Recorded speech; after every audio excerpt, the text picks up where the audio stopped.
Jesus சொல்லுகிறார் அவருடைய சீஷர்களை பார்த்து, it is better for you that I go away. நான் போவது உனக்கு நலமா இருக்கும். நான் போனாதான் பரிசுத்த ஆவியானவர் வருவார் என்றால், என்னுடைய கேள்வி, உண்மையாகவே இயேசு சொன்ன அந்த ஸ்டேட்மென்ட்டுடைய ஆழத்தையும் மகத்துவத்தையும் நீங்களும் நானும் புரிந்து கொண்டால் இந்த உலகத்தை கலக்கி விடலாம் ஐயா. என்னுடைய வல்லமை அல்ல, என்னுடைய ஆற்றல் அல்ல, என்னுடைய பேச்சாற்றல் அல்ல, என்னுடைய அட்மினிஸ்ட்ரேஷன் ஸ்கில் அல்லையா. பரிசுத்த ஆவியானவர் ஒரு மனுஷனை ஆட்கொள்ளும் பொழுது அவனுடைய வாழ்க்கை மாறிவிடும். Reinhard Bonnke was a son of an AG pastor. ஒரு ஏஜி பாஸ்டருடைய மகன் ரெய்னார்ட் பாங்கே. அவங்க அப்பா மூத்த பையன்தான் பாஸ்டரா வருவான் அவனுக்கு அப்புறமா என்று யோசித்தார். ஆனால் ஆண்டவர் பெரிய அழைப்பு கொடுத்தது யாருக்குன்னா, இரண்டாவது பையனுக்கு. காத்திருக்கக்கூடிய கூட்டம் ஒன்று நடந்தது அவங்க சர்ச்சில். இவனுக்கு என்ன வயசு? 10 வயசு பாங்கேக்கு.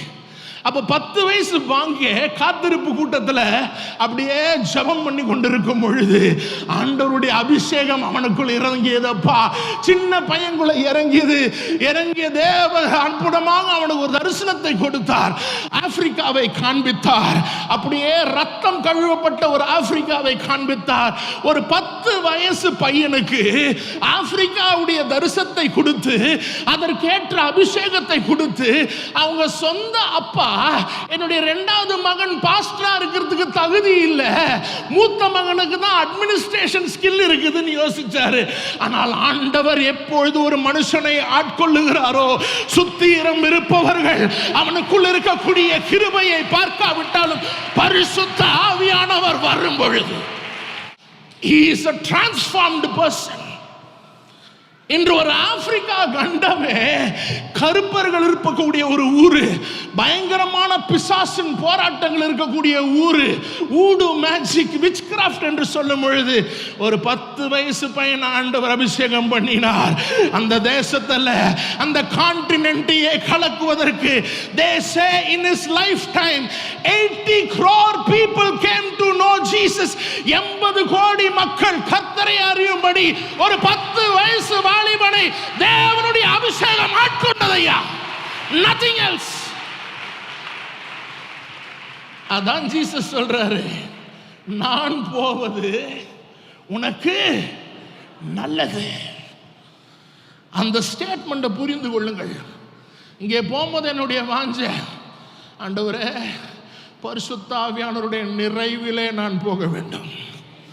ஹல்லேலூயா. நாட் சம் எக்ஸ்பீரியன்ஸ், முடியில் இருக்கக்கூடிய கூஸ் பம்ப் எக்ஸ்பீரியன்ஸ் இல்லை, உண்மையாகவே பரிசுத்த ஆவியின் நிறைவு. யோவான் ஸ்நானகன் இயேசுவை பற்றி சொல்வது என்ன தெரியுமா? I baptize you with water, he will baptize you with the Holy Spirit. நான் உனக்கு ஜலத்தினால் ஞானஸ்தானத்தை தருகிறேன், ஆனால் அவர் வருகிறாரே, அவர் பரிசுத்த ஆவியினால் ஞானஸ்தானத்தை தருவார். அப்பொழுது என்னை அபிஷேகம் பண்ணுவது இயேசுவே. Jesus is the baptizer of the Holy Spirit. என் மேல் பரிசுத்த ஆவியானுடைய அபிஷேகம் வர வேண்டும் என்பதை வாஞ்சித்து அந்த காரியத்தை செய்வது இயேசுவே. அப்பேற்பட்ட இயேசு சொல்லுகிறார், நான் போவது உனக்கு நல்லது. When the Holy Spirit is poured out, it is not just for power. வல்லமைக்காக மாத்திரமல்ல, ஒவ்வொரு தனி மனிதனும் தன்னுடைய வாழ்க்கையில கர்த்தருடைய நோக்கத்தை புரிந்து கொண்டு வாழ்வதற்கு